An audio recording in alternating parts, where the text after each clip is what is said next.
ನಿಮ್ಮನ್ನು ನೋಯಿಸಿದವರು ಪಶ್ಚಾತ್ತಾಪ ಪಡುವಂತೆ ಮಾಡುವ ನಿಮ್ಮ 7 ವರ್ತನೆಗಳು. ಗೆಳೆಯರೇ, ಇವತ್ತಿನ ವಿಡಿಯೋದಲ್ಲಿ ನಿಮ್ಮ 7 ವರ್ತನೆಗಳ ಬಗ್ಗೆ ತಿಳಿದುಕೊಳ್ಳೋಣ. ಇದರಿಂದಾಗಿ ನಿಮ್ಮನ್ನು ನೋಯಿಸುವವರು ಪಶ್ಚಾತ್ತಾಪ ಪಡುವಂತೆ ಆಗುತ್ತದೆ. ಸೈಕಾಲಜಿಯ ಪ್ರಕಾರ ನೀವು ಎಷ್ಟೇ ಬೇಡಿಕೊಂಡರೂ ನಿಮ್ಮನ್ನು ಕಳೆದುಕೊಳ್ಳುವಾಗ ಜನರು ಅಷ್ಟು ಪಶ್ಚಾತ್ತಾಪ ಪಡುವುದಿಲ್ಲ. ಆದರೆ ನೀವು ಮೌನವಾಗಿ ಬಿಟ್ಟರೆ ಮಾತ್ರ ನಿಮ್ಮನ್ನು ಕಳೆದುಕೊಳ್ಳಲು ತುಂಬ ಪಶ್ಚಾತ್ತಾಪ ಪಡುತ್ತಾರೆ. ಅಂದರೆ ನಿಮ್ಮ ಕೂಗಾಟ, ಚೀರಾಟ, ಬೇಡುವುದಕ್ಕೆ, ಅಳುವುದಕ್ಕೆ ಇಲ್ಲದಿರುವ ಬೆಲೆ ನಿಮ್ಮ ಮೌನಕ್ಕೆ ಇರುತ್ತದೆ. ಮೌನವು ಒಂದು ಕನ್ನಡಿಯಂತೆ, ಅದರಲ್ಲಿ ಅವರು ಸತ್ಯವನ್ನು ಕಾಣುವಂತೆ ಮಾಡುತ್ತದೆ. ಯಾವಾಗ ನೀವು ಪ್ರತಿಕ್ರಿಯಿಸುವುದನ್ನು ನಿಲ್ಲಿಸಿ ಬಿಡುತ್ತೀರೋ ಅವರು ಪ್ರತಿ ಕ್ಷಣವನ್ನು ನೆನಪಿಸಿಕೊಳ್ಳಲು ಶುರು ಮಾಡುತ್ತಾರೆ. ನೀವು ದೂರವಾದಾಗ ಅಥವಾ ಮೌನವಾದಾಗ ಆ ಖಾಲಿ ಜಾಗ ಅವರನ್ನು ತುಂಬಾ ಕಾಡುತ್ತದೆ. ಯಾವಾಗ ನೀವು ಮೌನವನ್ನು ಆಯ್ಕೆ ಮಾಡಿಕೊಳ್ಳುತ್ತೀರೋ ಈ ಮೌನದ ತೂಕ ಅವರನ್ನು ಪಶ್ಚಾತ್ತಾಪ ಪಡುವಂತೆ ಮಾಡುತ್ತದೆ. ನೀವು ಏನೂ ಹೇಳದಿದ್ದರೂ ಕೂಡ ನಿಮ್ಮನ್ನು ನೋಯಿಸಿದವರು ಪಶ್ಚಾತ್ತಾಪ ಪಡುವಂತಹ 7 ವರ್ತನೆಗಳ ಬಗ್ಗೆ ಈ ವಿಡಿಯೋದಲ್ಲಿ ತಿಳಿದುಕೊಳ್ಳೋಣ. ಮೊದಲನೆಯದಾಗಿ, ನೀವು ಎಲ್ಲವನ್ನೂ ಗಮನಿಸಿ ಆದರೆ ಯಾವುದಕ್ಕೂ ಪ್ರತಿಕ್ರಿಯಿಸಬೇಡಿ. ಒಬ್ಬ ತಪ್ಪಿತಸ್ಥ ವ್ಯಕ್ತಿಗೆ ನಿಮ್ಮ ಮೌನಕ್ಕಿಂತ ಜಾಸ್ತಿ ಯಾವುದೂ ಕಾಡುವುದಿಲ್ಲ. ಅವರು ಏನನ್ನು ಬಯಸುತ್ತಾರೆ ಎಂದರೆ ಅವರು ಸಿಟ್ಟು ಮಾಡಿ ಕೂಗಾಡಿದಾಗ ಅಥವಾ ಅವಮಾನ ಮಾಡಿದಾಗ ನೀವು ಕೂಡ ಅದನ್ನೇ ಮಾಡಬೇಕು ಎಂದು ಬಯಸುತ್ತಾರೆ.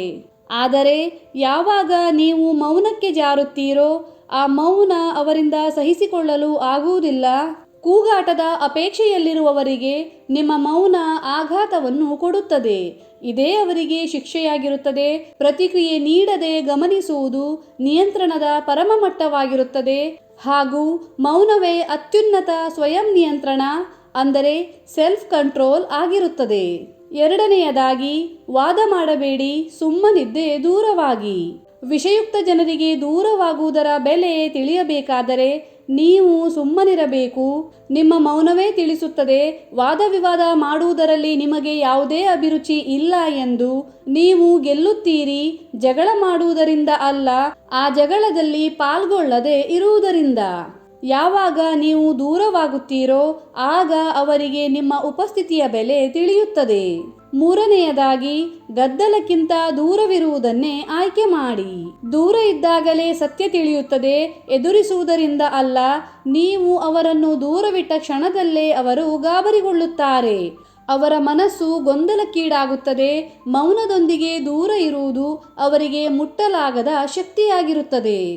ನಾಲ್ಕನೆಯದಾಗಿ, ಅವರು ಕೋಪದ ಸ್ಫೋಟದ ನಿರೀಕ್ಷೆಯಲ್ಲಿದ್ದರೂ ನೀವು ಮಾತ್ರ ಶಾಂತಿಯಿಂದ, ದಯೆಯಿಂದ ನಿಂತಿರುತ್ತೀರಿ.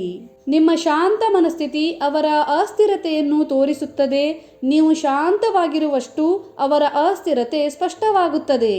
ನಿಯಂತ್ರಣದಲ್ಲಿರುವ ದಯೆ ದುರ್ಬಲತೆ ಅಲ್ಲ, ಅದು ನಿಮ್ಮ ಶಕ್ತಿಯೇ ಆಗಿರುತ್ತದೆ. ನೀವು ಪ್ರತಿಕ್ರಿಯಿಸದೇ ಇದ್ದಾಗ ನಿಮ್ಮ ಮಾತಿಗಿಂತ ಅವರ ಅಪರಾಧಿ ಪ್ರಜ್ಞೆಯೇ ಜೋರಾಗಿ ಮಾತನಾಡುತ್ತದೆ. ಐದನೆಯದಾಗಿ, ನೀವು ನ್ಯಾಯವನ್ನು ಕರ್ಮಕ್ಕೆ ಬಿಟ್ಟುಕೊಡುತ್ತೀರಿ. ನೀವು ಪ್ರತಿಕಾರದ ಮೇಲಲ್ಲ, ಸಮಯದ ಮೇಲೆ ನಂಬಿಕೆಯನ್ನು ಇಡುತ್ತೀರಿ. ಜನರು ತಾವೇ ಸೃಷ್ಟಿಸಿದ ಕುತಂತ್ರದಲ್ಲಿ ಮುಳುಗುತ್ತಾರೆ. ನೀವು ಮೌನವಾಗಿರುವಾಗ ಕರ್ಮವೇ ಉತ್ತರಿಸುತ್ತದೆ. ವಿವರಣೆ ಬೇಡ, ಜೀವನವೇ ಅವರಿಗೆ ಪಾಠವನ್ನು ಕಲಿಸುತ್ತದೆ. ಆರನೆಯದಾಗಿ, ಜನರನ್ನು ಮೆಚ್ಚಿಸುವುದಕ್ಕಿಂತ ಮನಃಶಾಂತಿಯೇ ನಿಮ್ಮ ಆದ್ಯತೆಯಾಗಿರುತ್ತದೆ. ನೀವು ಶಾಂತಿಯನ್ನು ಆಯ್ಕೆ ಮಾಡಿದಾಗ ನಿಮ್ಮ ಶಕ್ತಿಗೆ ಇತರರ ಪ್ರವೇಶ ಕಳೆದು ಹೋಗುತ್ತದೆ. ನೀವು ಮೆಚ್ಚಿಸುವುದನ್ನು ನಿಲ್ಲಿಸಿದಾಗ ಜನರು ತಡಕಾಡುತ್ತಾರೆ. ಶಾಂತಿ ಎನ್ನುವುದು ಒಂದು ಸೀಮೆ ಇದ್ದಂತೆ, ಅದು ಜನರ ನಿಜ ಉದ್ದೇಶ ಹೊರಬರುವಂತೆ ಮಾಡುತ್ತದೆ. ಏಳನೆಯದಾಗಿ, ಏನೋ ಬದಲಾವಣೆ ಆಗಿದೆ ಎಂದು ಆಶ್ಚರ್ಯಪಡುವಂತೆ ಮಾಡುತ್ತೀರಿ. ಗೆಳೆಯರೇ, ರಹಸ್ಯವಾಗಿರುವುದೇ ಶಕ್ತಿ, ಮುಖಾಮುಖಿಯಾಗುವುದಲ್ಲ. ನೀವು ವಿವರಿಸುವುದನ್ನು ನಿಲ್ಲಿಸಿದಾಗ ಅವರು ಪಶ್ಚಾತ್ತಾಪ ಪಡುತ್ತಾರೆ. ಯಾಕೆಂದರೆ ನಿಮ್ಮ ಮೌನವೇ ಅವರು ಬಯಸದ ವಿಷಯವಾಗಿರುತ್ತದೆ. ನಿಮ್ಮ ಅರ್ಥವಾಗಲಾರದ ಸ್ಥಿತಿ ಅವರಲ್ಲಿ ಭಂಗವನ್ನು ಉಂಟು ಮಾಡುತ್ತದೆ. ನೀವು ಒಬ್ಬರನ್ನು ಅಲಕ್ಷಿಸುವುದು ನೋವು ತರಬಹುದು, ಆದರೆ ಮೌನವಾಗಿರುವುದು ಶಿಕ್ಷೆಯನ್ನೇ ಕೊಟ್ಟಂತಾಗಿರುತ್ತದೆ. ನೀವು ಒಬ್ಬರನ್ನು ನಿರ್ಲಕ್ಷಿಸಿದರೆ ಅವರು ಖಂಡಿತ ಭಯಪಡುತ್ತಾರೆ. ನಿಮ್ಮ ಮೌನದಲ್ಲಿ ಅವರು ತಮ್ಮ ಕ್ರಿಯೆಗಳ ಫಲವನ್ನು ಅನುಭವಿಸುತ್ತಾರೆ. ಯಾವಾಗ ನೀವು ಶಾಂತಿಯಿಂದ ದೂರ ಹೋಗುತ್ತೀರೋ ಆಗ ಪಶ್ಚಾತ್ತಾಪ ಅವರ ಕಡೆಗೆ ಶಬ್ದವಾಗಿ ನಡೆದು ಬರುತ್ತದೆ. ಶಾಂತವಾಗಿರಿ, ಖಾಸಗಿಯಾಗಿರಿ, ನಿಮಗೆ ಬೆಲೆ ಕೊಡದವರಿಂದ ದೂರವಿರಿ. ಮೌನವಾಗಿಯೇ ದೂರವಾಗಿ ಈ ಪಶ್ಚಾತ್ತಾಪ ಅವರಿಗೆ ದೊಡ್ಡದಾಗಿ ಕಾಡುತ್ತದೆ. ಈ ಮಾತುಗಳು ನಿಮ್ಮ ಹೃದಯಕ್ಕೆ ಮುಟ್ಟಿದರೆ ವಿಡಿಯೋಗೆ ಒಂದು ಲೈಕ್ ಕೊಡಿ. ನಿಮ್ಮ ಅನಿಸಿಕೆಗಳನ್ನು, ಅಭಿಪ್ರಾಯಗಳನ್ನು ಕಮೆಂಟ್ನಲ್ಲಿ ತಿಳಿಸಿ. ಧನ್ಯವಾದಗಳು.